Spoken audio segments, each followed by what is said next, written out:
साथियों से मुझे कुछ इत्तला मिली है।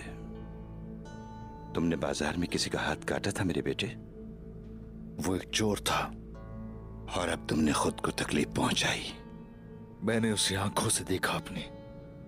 अदालत समझते अपने आप को उस्मान बेटा? जरूरी हो तो समझता हूं। क्या इंसाफ जिस्मानी ताकत और स्याह तलवार से हासिल हो सकता है? नाइंसाफी को तलवार नहीं तो और क्या चीज रोक सकती है, आप बताइए। इंसाफ रोक सकता है। इंसाफ ऐसा हो कि जैसे सफेद बाल दूध में और जैसे स्याह पत्थर पर स्याह सांप नजर आ जाए। इंसाफ के लिए न सिर्फ बहादुरी और न ही तलवार चाहिए, बल्कि दूरंदेशी और बसीरत चाहिए होती है। हजरत उसामा ने एक जंग के दौरान ऐसे आदमी को कत्ल कर दिया जिसने कलिमा पढ़कर आपसे अमान तलब की। हमारे प्यारे नबी ने उसामा को बुलाया और पूछा, क्या ईमान का ऐलान करने वाले शख्स को कत्ल तुमने किया है? उसामा ने अपना दिफा करते हुए कहा कि वो डर गया था इसलिए उसने ऐसा किया। इस जहान के आफताब हमारे आका ने फरमाया, क्या तुमने उसका दिल चीर के देखा था? क्या तुमने उसकी नीयत को जान लिया था? बताओ मुझे।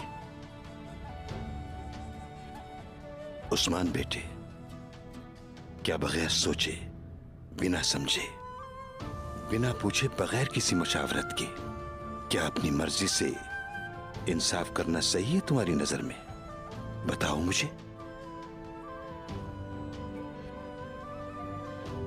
काजी कहां है? गवाह मुकद्दमा कहां है? तुम ही फैसला सुना रहे हो और तुम ही सजा दे रहे हो। इसके अलावा हम कुछ नहीं जानते और ना ही किसी का दिल पढ़ सकते हैं। अगर हमारे पास ऐसी सलाहियत है तो पहले हमें अपने दिलों को पढ़ना होगा।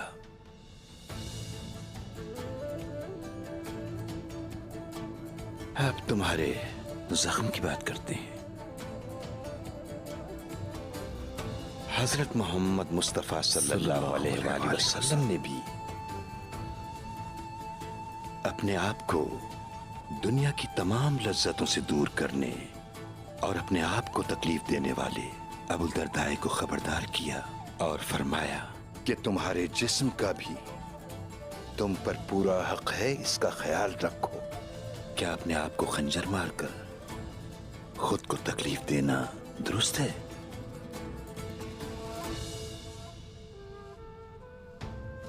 उस्मान, जो फौरन गुस्से में आ जाता है और फिर फौरन ही पुरसुकून हो जाता है।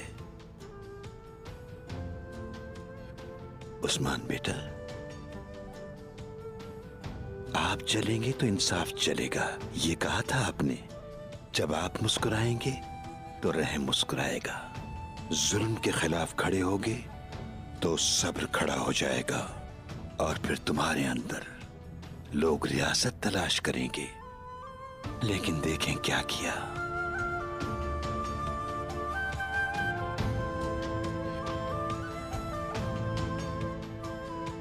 मेरे भोले उस्मान, नादान उस्मान, जो जल्दबाजी करते हैं, कम ही होता है काम पूरा कर पाए वो। याद रखना होगा ये।